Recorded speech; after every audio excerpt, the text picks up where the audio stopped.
So Jimmy here's eating his food for the morning, but in the wild they would eat a variety of grasses, shrubs and tree roots.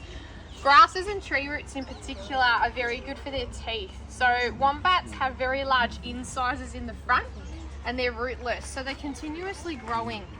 And by chewing on roots and grasses, they keep those teeth worn down to a healthy size.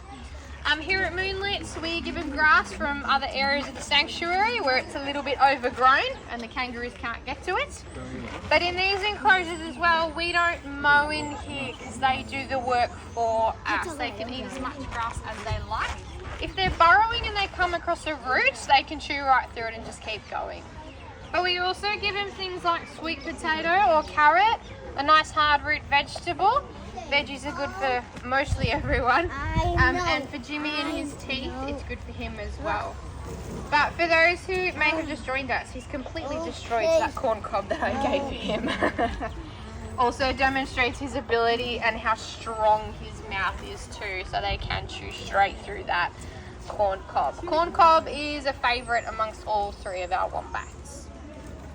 There's a few threats to them in the wild, so they do suffer from something called mange. It's an invasive parasite and it burrows into their skin. It can cause fur loss, fur matting and skin thickening as well, and it can get very uncomfortable and lead to death if it's not treated.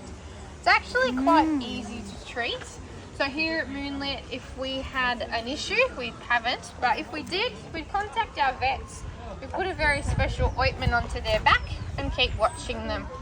In the wild it is a bit different, but wildlife rescuers have found ways to actually treat wild wombats without taking them to the vet, which can be quite stressful. So they'll go out to that area where there's a mange wombat and they'll put plastic flaps on some of the burrow entrances and they attach the ointment to the flap. Hi, excuse me. Sorry, don't put your hand in